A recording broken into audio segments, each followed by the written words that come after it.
আপনি যতবার ট্রাই করা হবে ততবারই ছবি তোলা হবে। এইখানে আমি আমার ইমেলটাকে সিলেক্ট করে দিলাম। তো এইখানে দেখতে পাচ্ছেন যে আমার ছবিটা কিন্তু শো করেছে। আসসালামু আলাইকুম। আজকের এই ভিডিওটা অত্যন্ত গুরুত্বপূর্ণ। যারা স্মার্টফোন ব্যবহার করেন, অনেক সময় আমাদের ফোনটা হারিয়ে যায়।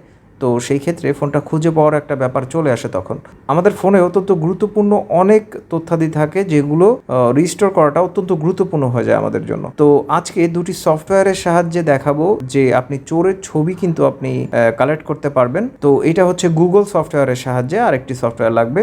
তো আপনারা সবাই জানেন যে গুগল সফটওয়্যার কতটা ট্রাস্টেবল হয়ে থাকে। তো আমি প্লে স্টোরে গিয়ে সার্চ করছি গুগল। এইখানে এই যে দেখতে পাচ্ছেন যে গুগল ড্রাইভ, এই সফটওয়্যারটাকে আপনাকে ইনস্টল করতে হবে। সাথে আরেকটি সফটওয়্যার অনেকের ফোনে ডিফল্ট অবস্থায় থাকে। যদি ডিফল্ট অবস্থায় থাকে তাহলে এটা আপডেট করে নেবেন, আর যদি ইনস্টল করা না থাকে তাহলে ইনস্টল করে নেবেন। আচ্ছা, এবার আমরা ব্যাক করব। আর আরেকটি সফটওয়্যার হচ্ছে আপনার থার্ড আই।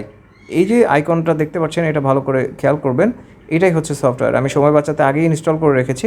প্রথমে আমি এটিকে ওপেন করছি। এবার হচ্ছে এখানে ডানে ক্লিক করব। তারপর হচ্ছে ক্যামেরাকে অ্যালাউ করে দিতে হবে। তারপরে এখানে স্টোরেজকে অ্যালাউ করে দিতে হবে।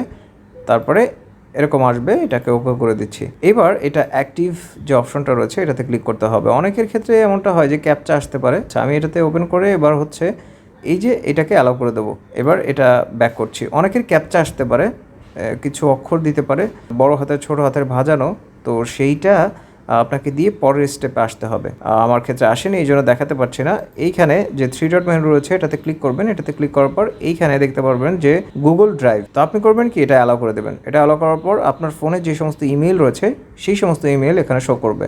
যে ইমেলটা সব থেকে গুরুত্বপূর্ণ আপনার কাছে, অনেকেই 2-3টা ব্যবহার করেন, সেই ইমেলটা ব্যবহার করবেন। যেহেতু আপনার পাসওয়ার্ড মুখস্থ রয়েছে, সব থেকে গুরুত্বপূর্ণ যে জিমেইলটা আমি সেটাকে সিলেক্ট করে দিয়েছি। এটা অ্যালাউ হয়ে যাবে অটোমেটিক। তারপর হচ্ছে এখানে এটা ব্যাক করব। ব্যাক করার পরে আমি স্ক্রিনটাকে অফ করছি, কারণ যখন ফোনটা চুরি যাবে তখন স্ক্রিনটা অফই থাকবে। যখন ফোনটা চুরি যাবে অথবা কেউ পেয়ে যাবে তখন কিন্তু সে ট্রাই করতে থাকবে, স্ক্রিনটা অন করবে। অন করার পর লকটা খোলার চেষ্টা করবে। আপনি প্যাটার্ন দিয়ে রাখুন অথবা আপনি পিনকোড দিয়ে রাখুন। আমি ভুলভাবে ট্রাই করছি, হয়তো সে পিনটা জানে না, তো ভুলই ট্রাই করবে এভাবে। তো এইটা যখন হবে তখন দেখতে আপনারা হয়তো শুনতে পেরেছেন যে ছবি ক্যাপচার হচ্ছে, কিন্তু ছবি ক্যাপচার হচ্ছে। আমি 2-3বার ট্রাই করছি ভুলভাবে। আপনি যতবার ট্রাই করা হবে ততবারই ছবি তোলা হবে। তো আমি এবার সঠিকটা দিয়ে ট্রাই করছি। আমি এটা এখন আমার ফোনটার স্ক্রিনটা অন করছি। যেহেতু আমার ফোনটা মিসিং, তো আমি আমার পরিবারের কেউ অথবা আমার বন্ধুবান্ধবের কারো ফোন নেব। ফোন নিয়ে গুগল ড্রাইভটা ইনস্টল করব।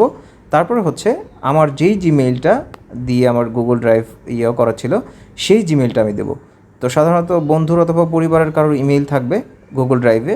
আমি সেটা আইকনটাতে ক্লিক করব এবং আমার ইমেইলটা এখানে দিয়ে দেবো। যদি না থাকে তো এইখানে দেখতে পাচ্ছেন যে অ্যাড অ্যানাদার অ্যাকাউন্ট। তো সেই ক্ষেত্রে আপনি আপনার যে জিমেইলটা সেটা আপনার বন্ধুর, আপনার পরিবারের কারোর ফোনে এইখানে এসে অ্যাড করে দেবেন। এইখানে আমি আমার ইমেইলটাকে সিলেক্ট করে দিলাম।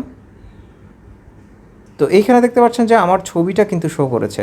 আমি যে কয়েকবার অ্যাটেম্প্ট নিয়েছি আমার ফোনটা আনলক করার, ছবি এখানে ক্লিক হয়ে গেছে। তো আপনি এভাবেই এটা করতে পারবেন।